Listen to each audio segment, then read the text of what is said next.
श्री सीताराम। आप सभी का हार्दिक स्वागत है मंत्र साधना में। और मंत्र साधना के माध्यम से समय समय पर हम आपके बीच ऐसे मंत्र, यंत्र, तंत्र और ऐसे कुछ विचार, ऐसे कुछ विशेष मंत्र, साबर मंत्र, तांत्रिक मंत्र, वेदोक्त मंत्र आपको बताते हैं, जिससे आपके जीवन में आई हुई समस्याओं का समाधान हो सके।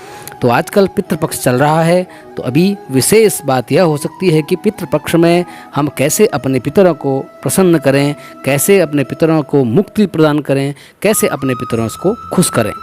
पितृपक्ष पूर्वजों का आदर सत्कार करने का समय होता है। मान्यता के अनुसार इन 15-16 दिनों में, ये 16 जो श्राद्ध होते हैं, इन समय पर पितृ जो हैं वो धरती पर आते हैं और अपने परिजनों द्वारा किए गए तर्पण, पिंड और श्राद्ध से तृप्त हो जाते हैं। श्राद्ध पक्ष को पितृदोष से मुक्ति पाने के लिए खास अवसर माना गया है। पितरों के आशीर्वाद से परिवार और घर फलता फूलता है, लेकिन अगर पितर नाराज हो जाएं तो कई पीढ़ियों तक पितृदोष का दंश झेलना पड़ता है। आइए जानते हैं किन गलतियों के कारण पितृदोष होता है और जाने कि पितृदोष लक्षण और इसकी शांति किस प्रकार की जा सकती है। विशेष बात यह है कि हम यह जानना चाहते हैं कि पितृदोष लगता क्यों है, क्योंकि हमारे पितर हमें कभी हमारे लिए बुरा नहीं चाहते, परंतु फिर भी ये पितृदोष क्यों लग जाता है। आइए जानते हैं कि पितृदोष क्यों लगता है।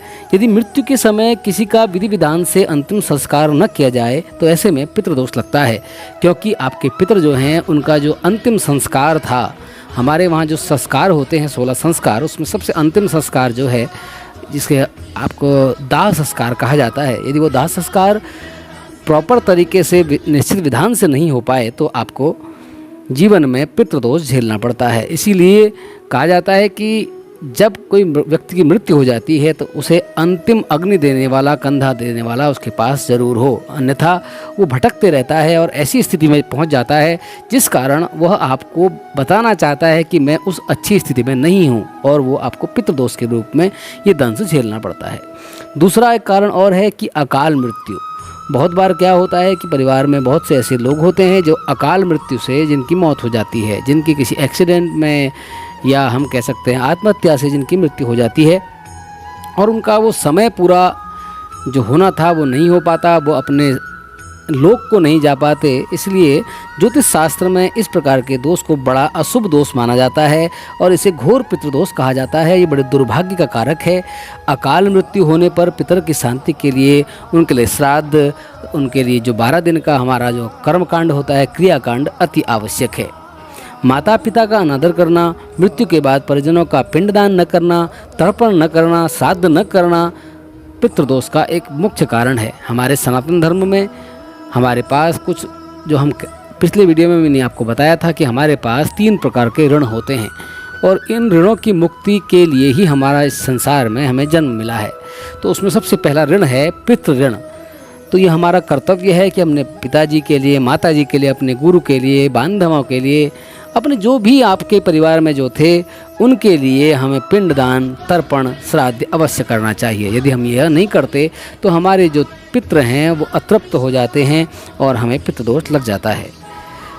एक और विशेष चीज़ है क्यों पितृदोष लगता है। पितरों का अपमान करने से, किसी असहाय की हत्या करने से भी पितृदोष लग जाता है। कई बार यदि आप किसी ब्राह्मण को दोष लगा देते हैं, ब्राह्मण से युद्ध कर लेते हैं, उससे लड़ाई कर देते हैं, उसे गाली बक देते हैं, तो भी आपको पितृदोष लग जाता है। साथ ही साथ कहा जाता है कि अगर पीपल का पेड़, नीम का पेड़, बरगद का पेड़ कटवा देने से आपको पितृदोष लगता है।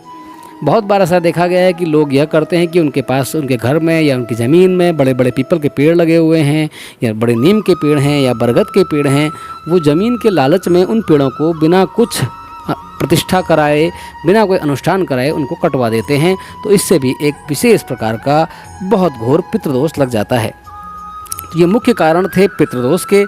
आइए हम जानें कि कैसे हम पहचान सकते हैं कि हमारे घर में पितृदोष है, क्योंकि कई बार पितृदोष नहीं भी होता तो बहुत बार लोग कह देते हैं कि आपको पितृदोष है। तो इसका कैसे आप पहचानें कि आपके घर में पितृदोष है।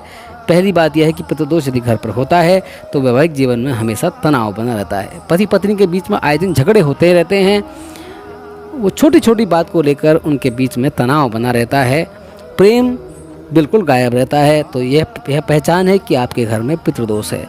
परिवार में एकता नहीं होती। आपके 2 भाई हैं लेकिन दोनों भाई का मुंह अलग अलग है, दोनों साथ नहीं बैठ पाते, दोनों में झगड़ा हो जाता है, साथ बैठते हैं तो तनाव होता है, तो अक्सर घर में क्लेश बना रहता है, मानसिक शांति नहीं मिलती, बिना बात के घर में लड़ाई होती है। यह भी एक पितृदोष का कारण है।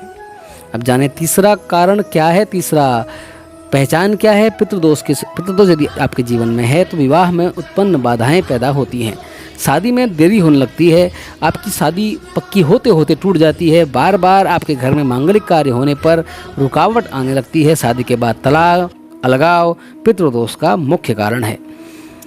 एक और विशेष चीज़ है जिससे आप जान सकते हैं कि आपके घर में पितृदोष है, वंश वृद्धि न होना। आपके घर में संतान का ना होना, बार बार संतान का होना, या घर जो हम कहते हैं कि संतान का समय से पहले हो जाना, जिससे वो पैदा नहीं हो पाती, संतान मर जाती है, पैदा होने से पहले ही ख़त्म हो जाती है, तो ये भी एक विशेष प्रकार का पितृदोष है।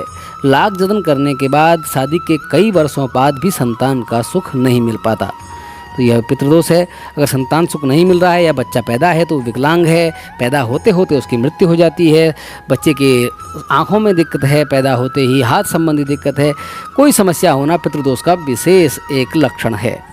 पितृदोष होने पर घर में बीमारियों का डेरा बना रहता है। परिवार में हमेशा अक्सर कोई न कोई बीमार रहता है, हमेशा दुर्घटनाएं होती रहती हैं, एक्सीडेंट होते रहते हैं, आदमी का सारा पैसा दवाई में और अस्पतालों में लुट जाता है। यह भी एक पितृदोष का कारण है। अगला एक और उसका विधान है कि क्या कहा कि नौकरी में, बिजनेस में अक्सर घाटा हो जाना, कार्य में आपके सफलता ना होना, पैसे नहीं बच पाना, सारे पैसे खर्च हो जाना, नौकरी में तरक्की ना होना, यह भी एक पितृदोष का लक्षण है। आइए अब जानते हैं कि इस पितृदोष को ख़त्म कैसे किया जाए। हमने अपने पिछले वीडियो में जो हम आपको जिसका हम डिस्क्रिप्शन में आपको लिंक दे देंगे कि किस प्रकार यदि आप कुछ भी न करें तो श्राद्ध पक्ष में 16 दिनों में इस विशेष जो ये गायत्री मंत्र है, पितृ गायत्री, इसका श्रवण भी आप प्रतिदिन 108 बार कर लेते हैं तो आपके पितृ शांत हो जाते हैं, पवित्र हो जाते हैं और वो आप पर कृपा करने लगते हैं, पितृदोष समाप्त हो जाता है। वो आप कर सकते हैं, डिस्क्रिप्शन में हम आपको वो लिंक दे देंगे। तो पितृदोष के निमित्त सबसे पहली चीज़ है कि आप तर्पण करें, श्राद्ध करें, ब्राह्मणों को भोजन कराएं, दान दें, साथ ही साथ हर एकादशी, चतुर्दशी, अमावस्या पर पितरों को जल अर्पित करें और उनका श्राद्ध करें। ये बहुत महत्वपूर्ण चीज़ है, बहुत वैज्ञानिक चीज़ है। यदि आप ये चीज़ें नहीं करते तो कैसे भी आपके अगर पितृदोष नहीं है तो पितृदोष आपके घर में लग जाता है, क्योंकि पितर जो हैं वो नाराज़ हो जाते हैं। पितृपक्ष में शांति के लिए रोज़ाना दोपहर के समय, देखिए श्राद्ध का समय दोपहर का है, इसको दिन में किया जाता है, पीपल के पेड़ की पूजा करें, पीपल के पेड़ पर जाएं, वहाँ जल चढ़ाएं और पीपल को जो है उस समय अपने पितरों का ध्यान करें। पितरों को प्रसन्न करने के लिए पीपल के जो वृक्ष है उसमें गंगा जल में काले तिल, दूब, अक्षत और फूल अर्पित करें। ऐसा करने से आपका जो पितृदोष है वो समाप्त हो जाता है। साथ ही साथ जो गायत्री है वो अवश्य पढ़ लें। तीसरा एक विशेष उपचार है, पितृपक्ष में रोजाना घर में शाम के समय दक्षिण दिशा में तेल का दीपक जला लें, क्योंकि दक्षिण दिशा जो है वो पितरों की दिशा मानी जाती है, इसीलिए पितृपक्ष में दक्षिण दिशा में अवश्य तेल का दीपक जलाएं। ऐसा आप रोज भी कर सकते हैं, जिससे आपके जीवन में जो पितृदोष है वो समाप्त हो जाएगा। किसी भी ज़रूरतमंद को दान जरूर दें, गरीब को भोजन कराएं। अगर कोई कन्या है जिसको सहायता की ज़रूरत है विवाह पर, उसकी मदद करें, जिससे पितृ बहुत खुश हो जाते हैं और पितृदोष शांत हो जाता है।